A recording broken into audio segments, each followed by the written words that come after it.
Friends, मैं पूजा कुमारी आप सबका स्वागत करती हूँ आपके अपने यूट्यूब चैनल स्टडी विद पूजा में। दोस्तों, कल से SBI POPT का एग्ज़ाम स्टार्ट हो गया है। आई होप आप लोग का भी अच्छा गया हो और जिनका आने वाले शिफ्ट में एग्ज़ाम है उनका भी अच्छा जाएगा। मेरा भी एग्ज़ाम था और मेरा 18 दिसंबर को एग्ज़ाम था फर्स्ट शिफ्ट में। तो जैसा मेरा एग्ज़ाम गया है मैं आप लोग के साथ डिस्कस कर रही हूँ। आई होप इससे आप लोग अंदाज़ा लगा सकें कि पेपर कैसा आ रहा है और आपको कैसे अटेम्प्ट करना है, ताकि आप जो गलती मैं मान लीजिए की हूँ या फिर कोई और स्टूडेंट किया है तो वो गलती आप ना करें, आपका एग्ज़ाम बहुत अच्छा जाए। और वीडियो अच्छा लगेगा तो चैनल को लाइक सब्सक्राइब शेयर ज़रूर कीजिएगा, ताकि मैं आने वाले दिनों में और ज़्यादा से ज़्यादा वीडियो बना सकूँ आप लोग के बेनिफिट में। चलिए स्टार्ट करते हैं। जैसा कि एग्ज़ाम स्टार्ट हो गया था, 8 बजे रिपोर्टिंग टाइम था, 9 बजे से एग्ज़ाम स्टार्ट हो गया था। तो फर्स्ट सेक्शन जो आया था, और जैसे SBI क्लर्क में था कि पहले रीजनिंग दे रहा था, फिर बाद में मैथ, उसके बाद इंग्लिश दे रहा था। बट SBI PO में ऐसा चीज़ नहीं है। SBI PO में जो ओल्ड पैटर्न पे ले रहा था इंग्लिश, मैथ, रीजनिंग, वैसे ही इस बार भी लिया है। इंग्लिश में 30 क्वेश्चन, जैसा कि आप लोग को पता होगा। 30 क्वेश्चन में क्या था कि RC पूछा हुआ था। RC में लगभग 8 क्वेश्चन, 8 से 9 क्वेश्चन था। इसमें से एक साइनो पूछा था और एक एंटो पूछा था और एक फिलिंग द ब्लैंक्स भी पूछा हुआ था इसमें। और उसके बाद था कि कंसीड का पूछ रहा था, कंसीड का एंटो पूछ रहा था। आप लोग बताइएगा कि कंसीड का एंटो आप लोग ने क्या लगाया था, मुझे याद नहीं आ रहा। और एक हैमर्ड आउट था, तो इसका साइनो पूछा था। तो आप लोग बताइएगा कि दोनों का एंटो और साइनो आप लोगों ने क्या लगाया था। फिर आया था 5 क्वेश्चन था वर्ड रीअरेंजमेंट पे। वर्ड रीअरेंजमेंट सबसे ईजी सेक्शन यही था, क्योंकि ज़्यादा कुछ था नहीं। एक में तो नो करेक्शन था, कोई करेक्शन रिक्वायर्ड ही नहीं था, नो करेक्शन रिक्वायर्ड था। आप लोग बताइएगा कि क्या आप लोग का भी ये आया था किसी में नो करेक्शन रिक्वायर्ड। एक में था जैसे अक्रॉस द विलेज, तो विलेज से शायद स्टार्ट हो रहा था, ऐसे करके था। और बाकी ये 5 क्वेश्चन था, इजी ही था। और उसके बाद पारा जंबल से 5 क्वेश्चन था। इस 5 क्वेश्चन में जो स्टार्टिंग हो रहा था, तो स्टार्टिंग बी से हो रहा था। आप लोग का बताइएगा कि स्टार्टिंग और पूरा अरेंजमेंट भी बताइएगा कि आप लोग का अरेंजमेंट क्या आया था। ईरर 5 क्वेश्चन पूछे हुए था ओल्ड पैटर्न पे, जो जैसे कि कोई सेंटेंस ऐसे करके दे देता है, फिर इसमें ABCD करके पार्ट कर देता है। तो 1 ईरर खोजना था इसमें कि इसमें से कौन सा में एक ईरर है। तो ईरर में एक बताती हूँ कि जैसे एक ईरर था फर्स्ट क्वेश्चन या जो भी सेकंड क्वेश्चन है, एक में था कि कुछ लिखा हुआ था सेंटेंस, और सी मेरा ऑप्शन आ रहा था। तो सी में क्या था ना, प्रोवाइडेड करके लिखा हुआ था शायद। तो मेरा आंसर तो प्रोवाइडेड आया है, क्योंकि बाकी सारा प्रेजेंट में दिया हुआ था, ये सिर्फ पास्ट में था। तो जो प्रेजेंट में ज़्यादा चीज़ प्रेजेंट में था और एक सेक्शन सिर्फ पास्ट में था, तो प्रेजेंट को प्रायोरिटी देंगे, तो इसलिए मैं प्रोवाइडेड लगाई थी। आप लोग बताइएगा कि आप लोग क्या लगाए थे। दूसरा क्या था, दूसरा था एक एन विजन करके आया हुआ था। आप लोग बताइएगा कि एन विजन होगा या ए विजन होगा, क्योंकि मैं तो इसी में एरर लगाई हूँ। विजन तो कॉन्सोनेंट साउंड करता है, इसलिए ये सेक्शन आपका एरर होगा। दूसरा एरर किस चीज़ पे था, और एक आया था 2 प्लस में V3 फॉर्म दिया हुआ था, जो कि ये गलत होगा। 2 के साथ V1 फॉर्म लगता है। तो 3 एरर तो मुझे याद है, बाकी 2 एरर याद नहीं है। आप लोग बताइएगा कि आप लोग का कौन कौन सा एरर आया था। उसके बाद सेंटेंस इम्प्रूवमेंट आया था, कुछ फ्रेज को इम्प्रूव करना था और कुछ वर्ड था, तो ये दिया हुआ था सेंटेंस इम्प्रूवमेंट में। और उसके बाद वर्ड यूसेज आया था। 2 वर्ड दिया हुआ था, एक था डेफी, दूसरा था हैंडल। डेफी तो मैं नहीं लगाई, लेकिन हैंडल पढ़ी थी, तो हैंडल से मेरा ऑल ABC तीनों वर्ड फॉर्म, तीनों सेंटेंस में ये जो हैंडल वर्ड है मुझे सही लग रहा था। आप लोग बताइएगा कि आप लोग का क्या था, ABC था या ओनली BC था या ओनली AB या ओनली एक जो था। आप लोग अपना आंसर दीजिएगा। हम तो ABC, ऑल ABC लगाए थे। हैंडल का, डेफी का मुझे याद नहीं है क्यों, नहीं डेफी का मैं लगाई ही नहीं थी। और सेंटेंस इम्प्रूवमेंट में भी 5 क्वेश्चन था, और ये भी इजी ही था, इसको तो मॉडरेट कह नहीं सकते, इजी टू मॉडरेट था कुछ कुछ। अगर फ्रेजल वर्ब फ्रेज याद है तो आपके लिए बहुत इजी होगा, नहीं याद है तो फिर थोड़ा मुश्किल आ सकता है। बाकी उतना भी अगर फ्रेज नहीं भी याद होगा तो उसके सेंस के अकॉर्डिंग आप आंसर लगा सकते थे। ये था पूरा इंग्लिश का सेक्शन।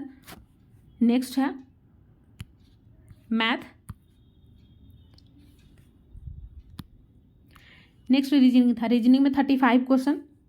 इसमें से क्या था, 2 पजल आया था, 2 सीटिंग अरेंजमेंट आया था, एक पेयर फॉर्मेशन आया था, पेयर फॉर्म करना था, एक ऑड वन आउट पूछा था। देखिए फ्लोर बेस्ड में था, 7 फ्लोर दिया हुआ था, इसमें 7 फ्लोर था और प्लस में वेरिएबल दिया हुआ था, कलर था येलो ग्रीन ऐसे करके दिया हुआ था। और इसमें शायद फर्स्ट में जी बैठ रहा था और लास्ट में एल बैठ रहा था, शायद इसी में था, एल ग्रीन वगैरह जो भी था हमको याद नहीं आ रहा, बट ऐसे करके था किसी, अब चाहे तो ये मंथ वाले में होगा या फिर फ्लोर वाले में होगा। तो जी सबसे ऊपर में था टॉप पोजीशन पे और एल सबसे लास्ट में था। उसके बाद मंथ वेस्ड में आया था। मंथ वेस्ड में भी ये इजी था, जून, जुलाई और अगस्त, 3 मंथ दिया हुआ था और 7 तारीख और 14 तारीख दिया हुआ था, ये 2 डेट दिया हुआ था। 6 लोग को बैठाना था इसमें, 6 पर्सन था, इन लोगों को बैठाना था। और इसमें ग्रेजुएशन की जो 6 पर्सन है किस किस सब्जेक्ट में ग्रेजुएशन किए थे, कोई था सोशोलॉजी था, कोई साइकोलॉजी था, किसी का ग्रेजुएशन हिस्ट्री में था, जूलॉजी में था, ऐसे करके था। ये आपका पजल में हो गया। 7 फ्लोर बेस्ड पजल था और 1 मंथ बेस्ड जिसमें 6 लोग बैठा हुआ था, 2 डेट दिया हुआ था, 3 मंथ दिया हुआ था।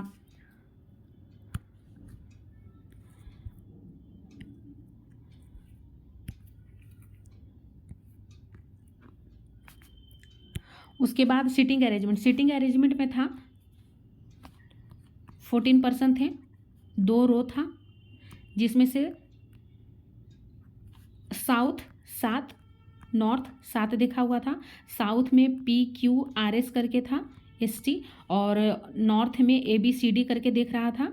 इसमें एक बस मुझे याद है कि इधर किसी में एक E बैठा हुआ था और यहाँ P बैठा हुआ था और यहाँ आई थिंक R बैठा हुआ था और इधर तो मुझे नहीं याद आ रहा है। तो क्योंकि एक पेयर पूछ रहा था ना कि कौन सा जो पेयर है जो कॉर्नर पे बैठा हुआ था, तो एक ऑप्शन वहाँ था P और E का, ये 2 कॉर्नर पे बैठा हुआ था, बाकी 4 लोग कॉर्नर पे था, बट ये 2 लोग कॉर्नर पे था, तो ऑप्शन में बस ये 2 दिया हुआ था, तो मैं ये टिक लगाई हूँ और मुझे बाकी नहीं याद है क्योंकि बस ये दोनों थोड़ा ज़्यादा याद है मुझे।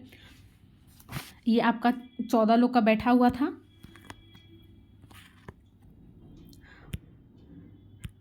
उसके बाद एक अनसर्टेन सीटिंग अरेंजमेंट आया था जो कि नॉर्थ डायरेक्शन में सारा लोग देख रहा था। इसमें मेरा जो टोटल अनसर्टेन पीपुल था, टोटल मेरा 10 आ रहा है।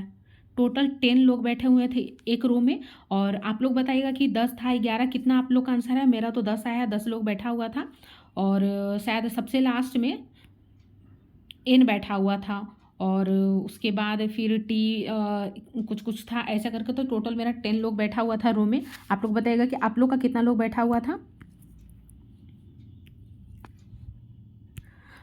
उसके बाद जो आया था एक पेयर फॉर्मेशन था। पेयर मेरे से 4 बना था क्योंकि 1 2 3 लिखा हुआ था, उसके बाद मोर देन 4 था, तो मोर देन 4 तो मैं खोजी बट मोर देन 4 मुझे मिला नहीं। और क्या आप लोग का मोर देन 4 आंसर आया है या 4 आंसर आया है, या इससे कम आया है, 3 आया है, 2 आया है, तो आप लोग ये भी बताइएगा। और उसके बाद एक ऑड वन आउट चूज करना था।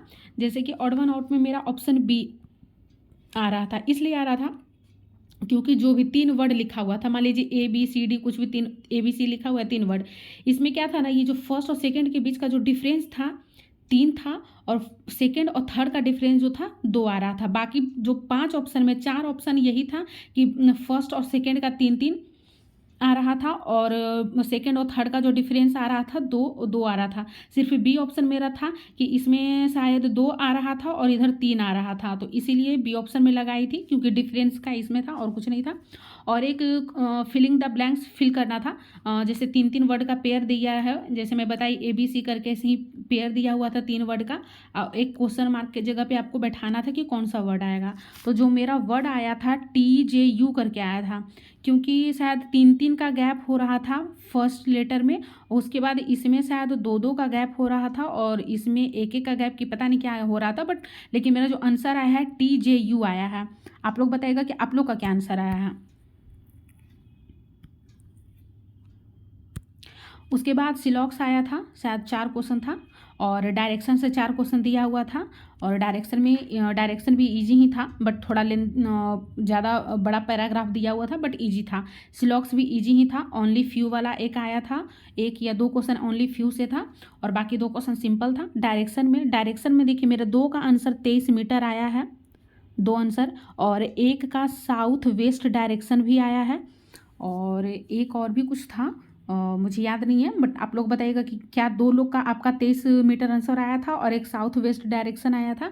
शायद पी के रिस्पेक्ट में डी का पूछा था कि डी का डायरेक्शन किस डायरेक्शन में है, पी के रिस्पेक्ट में।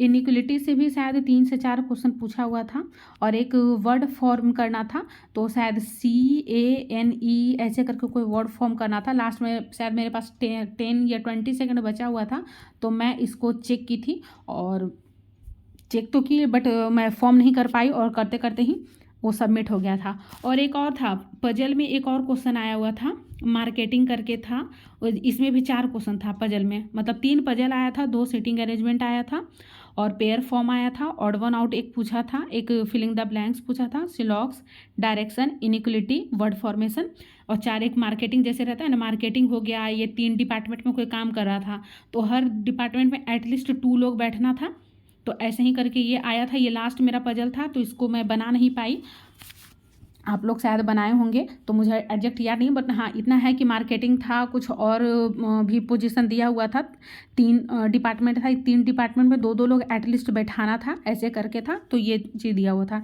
ये ओवरऑल रीजनिंग का सेक्शन है।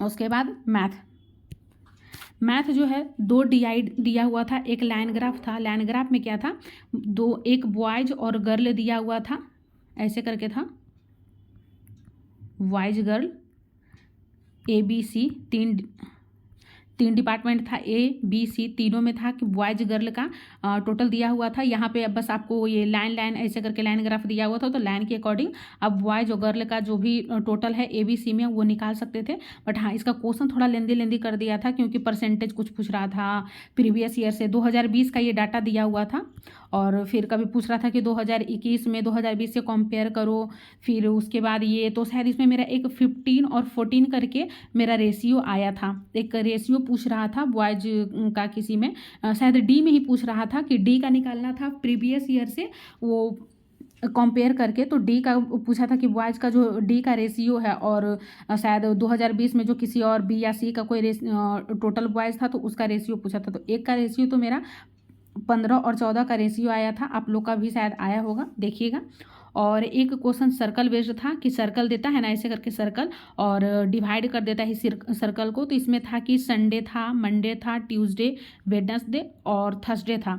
इसमें नीचे जो लिखा हुआ था टोटल पीपल था, मेल और फीमेल, इसमें मेल और फीमेल टोटल लिखा हुआ था और नीचे में छोटा सा एक डायरेक्शन लिखा हुआ था कि जो संडे और मंडे डिफरेंस जो है, डिफरेंस बिटवीन द संडे और मंडे, और उसके बाद थर्सडे का जो डिफरेंस है शायद 30 दिया हुआ था, ऐसे करके सारा का संडे मंडे ट्यूसडे का ये सब कुछ निकालना था आपको, तो यही लिखा हुआ था। बट ये थोड़ा मैं इसको बनाने का कोशिश की बट टाइम नहीं बचा तो इसको मैं छोड़ दी। उसके बाद अप्रॉक्सीमेशन था, इजी था, इसमें कुछ था नहीं, मुझे शायद 5 से 6 क्वेश्चन था, तो अप्रॉक्सीमेशन का 3 क्वेश्चन का तो मुझे आंसर याद है कि एक किसी का 112 आ रहा था और एक 18 आ रहा था जो कि माइनस करके 324 करके ऐसे करके कुछ आ रहा था, तो ये स्क्वायर पूछ रहा था कि किसका स्क्वायर है, तो 18 का, और एक 12 भी आंसर था कि किसी का वो प्लस करने पर 1728 आ रहा था, तो ये 12 का क्यूब पूछ रहा था। तो एक आंसर, ये 3 आंसर मुझे याद है और आपको भी याद होगा, आप भी मैच कर लीजिएगा कि आपका भी यही था। क्वाड्रेटिक 6 क्वेश्चन था, 2 का तो शायद मुझे CND लगा हुआ था, 2 CND लगाई थी, एक किसी में x ग्रेटर देन था और किसी में y ग्रेटर देन और इक्वल टू करके x था, ऐसे ही करके था, 2 तो मुझे याद है, 2 को CND आ रहा था। अरिथमेटिक में है, अरिथमेटिक में पार्टनरशिप से था क्वेश्चन, एज था, मेंसुरेशन था, SI था, time and work, boat and stream था। और एक पार्टनरशिप का जो क्वेश्चन था तो उसका जो मेरा आंसर आया था 14,400 करके आंसर आया था। आप लोग बताइएगा कि क्या आप लोग का भी पार्टनरशिप का आंसर इतना ही आया था, बाकी का मुझे याद नहीं आ रहा है। और इसमें था कि ABC 3 लोग था, AB पहले आया है, उसके बाद B 4 मंथ तक काम किया, उसके बाद ये छोड़ दिया है, तो फिर C जो है ये शायद ये 6,000 लगा रहा था और ये 9,000 रुपया लगाया हुआ था, इन्वेस्ट किया हुआ था। और ये तो टोटल 12 मंथ तक काम कर रहा था A, और B जो है 4 मंथ तक काम करके छोड़ दिया। उसके बाद C आता है और इसका जो B का जो है 1/3 इन्वेस्ट किया है, 9,000 का 1/3 यानी 6,000 ये भी इन्वेस्ट किया था, ऐसे करके दिया हुआ था। 1/3 इन्वेस्ट किया था, सॉरी 1/3 यानी 3,000 ये इन्वेस्ट किया है। तो ऐसे ही करके सारा का रेशियो निकालना था। और उसके बाद टोटल दिया हुआ था, टोटल याद नहीं है, टोटल दिया हुआ था। उसके बाद A और C दोनों के बीच का डिफरेंस पूछ रहा था कि दोनों के बीच का डिफरेंस प्रॉफिट कितना है। तो दोनों के बीच का जब डिफरेंस निकाले हैं प्रॉफिट का तो 14,400 मेरा आंसर आया था। और बाकी तो मुझे याद नहीं आ रहा है, अगर याद आता है तो मैं फिर आप लोग को फिर से बताती हूँ, या फिर आप लोग वीडियो देख रहे हैं तो आप लोग टेलीग्राम चैनल ज्वाइन कर लीजिएगा। जो भी क्वेश्चन या जो भी डाउट हो आप लोग वहाँ भी मुझसे पूछ सकते हैं। और किसी का भी आंसर अगर आपको याद है या फिर किसी का आंसर आपको जानना है तो क्वेश्चन पूछिएगा, मैं बता दूंगी, या फिर कमेंट बॉक्स में कमेंट कीजिएगा। तो अगर मैं वहाँ देखूँगी तो वहाँ भी मैं बता दूँगी, आपको जहाँ सुविधा मिले तो वहाँ आप लोग देख लीजिएगा।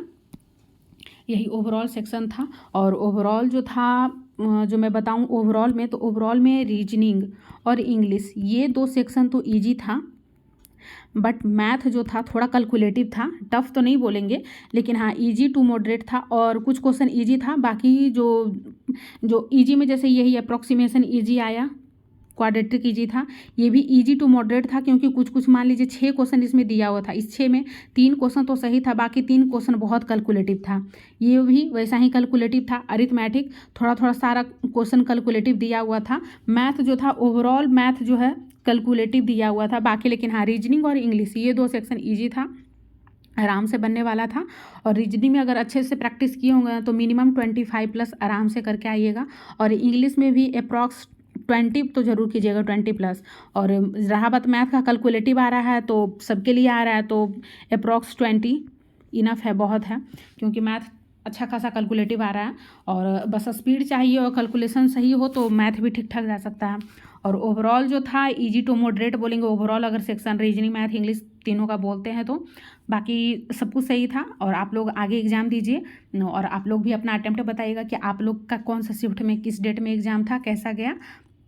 अपना रिव्यू भी हमको ज़रूर दीजिएगा, और जैसा रिव्यू दीजिएगा उसके अकॉर्डिंग मैं एक्सपेक्टेड कट ऑफ भी बताऊंगी। बट जो भी हो, बस आप एग्ज़ाम दिए हैं तो अब लग जाइए आगे की तैयारी में, और नहीं दिए हैं आने वाले एग्ज़ाम में हैं तो पहले उसको दे लीजिए और फिर रिलैक्स कीजिए एक दिन और सोचिए कि आगे मुझे कैसे क्या तैयारी करना है। और अगर तैयारी करने के लिए अगर समझ में नहीं आ रहा हो, आपको कोई हेल्प चाहिए तो मुझसे पूछ सकते हैं, ज़रूर पूछ सकते हैं, मैं बताऊँगी। और वीडियो अच्छा लगा हो तो इस चैनल को लाइक सब्सक्राइब शेयर ज़रूर से ज़रूर कीजिए, जितना लोगों में शेयर कर सकते हैं। और thank you for watching my video. आप लोग का भी एग्ज़ाम बहुत अच्छा जाएगा। Best of luck. Thank you.